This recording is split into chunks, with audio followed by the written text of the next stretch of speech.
A stern warning tonight from the Fort Smith School District Police Department. It comes after a student at Cavanaugh Elementary brought a BB gun to school that looked very much like a real gun.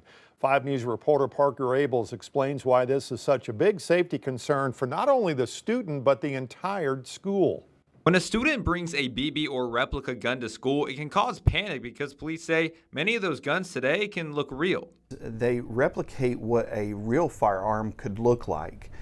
And it's very detrimental whenever you have a student bring such an item to school, a weapon look-alike to school, that we are unable to determine if it is a real or if it is fake in a moment's notice.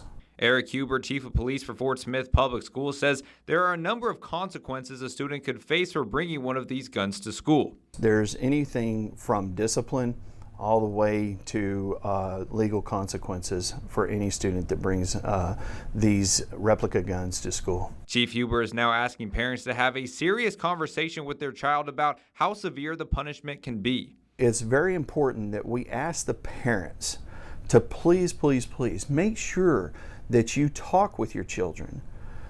Find out what's in their backpacks.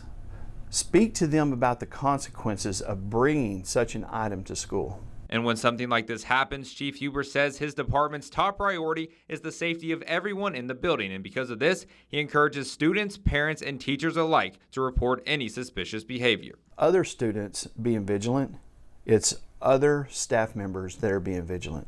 We all know crime does not always knock on our door. So we rely upon other people to be vigilant, and if they see something, to say something. In Fort Smith, covering news where you live, Parker Abels, 5 News. The age and identity of the student will not be released by the school, as well as the consequences that student could face. Police in Sequoyah County investigating a deadly crash. It happened yesterday just east of Stanislaus on Highway 64. Police say the driver of a pickup truck went off the road, hit a sign, a ditch, and then a tree before rolling over and catching fire. It trapped the driver. Police say they have not been able to confirm who the driver was because of how severe that crash actually was.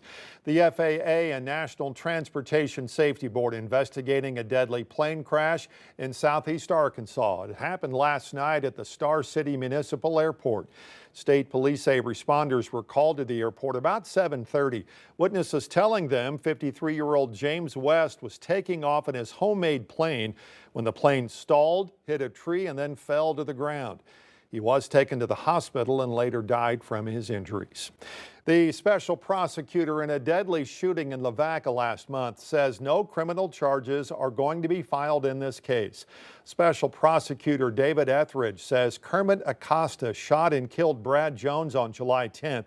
Attorneys tell us the deadly shooting happened as Jones approached Mr. Acosta to collect the debt.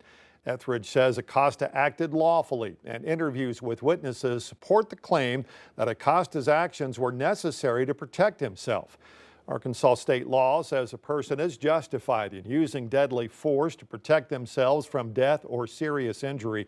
Well, now Jones's family is filing a wrongful death lawsuit. Attorneys representing the family say in a statement that, quote, Brad was unarmed and posed no imminent threat.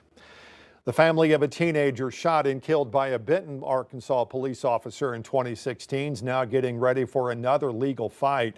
Last February, the Schwinkel family was awarded $32 million for the death of their 17-year-old son Keegan. He was killed in October of 2016 after he ran into the woods with a gun near his home in Saline County. However, just 2 months later, a federal judge reversed that decision, meaning the family's 9-year fight for justice continues as they are now set to appeal for a third time next month. We strongly feel that the city of Benton and Kirk Lane, who was in charge of the operation at the time, need to be held accountable because Keegan did not need to die that day. The appeal is set for September 17th in St. Louis before the 8th Circuit Court of Appeals.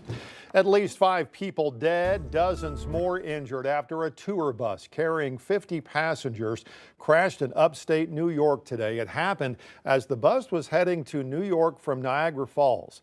Cheryl Hubbard has the story. This was the scene Friday afternoon along Interstate 90 east of Buffalo.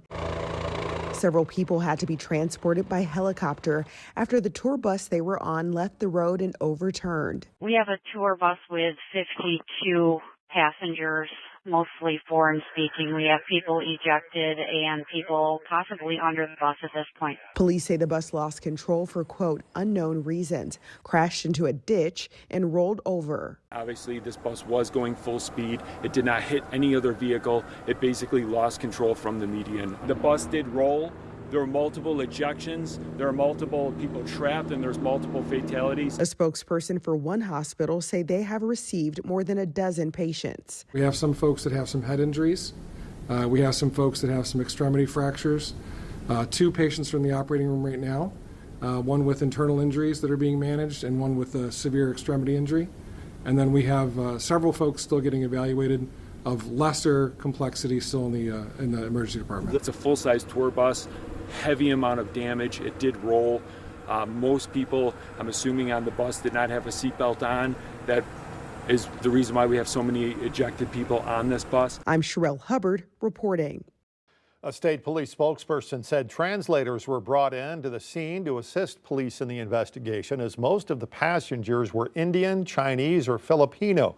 Now, the driver reportedly is alive and well and working with police in this investigation. Meanwhile, a man wrongfully deported has been released from federal custody.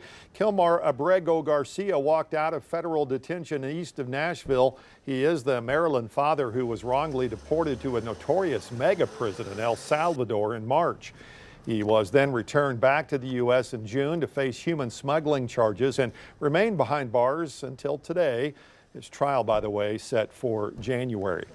The Justice Department releasing transcripts of an interview with Jeffrey Epstein's convicted accomplice, Ghislaine Maxwell. Erica Brown has the latest now from the White House. There is no list. I'm not aware of any blackmail. Ghislaine Maxwell's interview with Deputy Attorney General Todd Blanche went beyond her association with convicted sex offender Jeffrey Epstein. In newly released audio and transcripts, Maxwell also discussed her interactions with President Trump. President Trump was always very cordial and very kind to me. I actually never saw the president in any type of massage setting. I never witnessed the president in any inappropriate setting in any way. The president was never inappropriate with anybody. The Justice Department also shared the first batch of files related to the Epstein case with members of the House Oversight Committee after a subpoena. The president says he supports the Justice Department releasing the files. But I have said to Pam and everybody else, give them everything you can give them, because it's a Democrat hoax. The Justice Department released the records after facing mounting pressure from lawmakers and President Trump's base for more transparency. The Trump administration faced backlash after a DOJ and FBI review found no evidence of an Epstein client list, and President Trump has dismissed the pushback. So we had the greatest 6 months, 7 months in the history of the presidency, and the Democrats don't know what to do, so they keep bringing up that stuff. Ghislaine Maxwell's attorney said no promises were made in exchange for her cooperation with the Justice Department. Erica Brown, CBS News, the White House. Back here at home, work on the I-49 extension bridge over the Arkansas River now officially underway. Ground broken today on that project that will extend I-49 from Barling to Alma, crossing the Arkansas River. Construction funded through federal and state sources and will eventually improve freight and public travel in West Arkansas.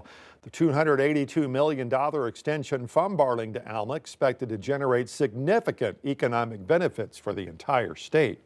I'm old enough to remember taking the old pig trail up to Northwest Arkansas.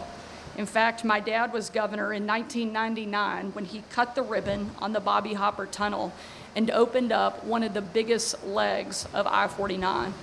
Today, just over 25 years later, the population of Northwest Arkansas has nearly doubled. That overall project, by the way, expected to be complete by 2029.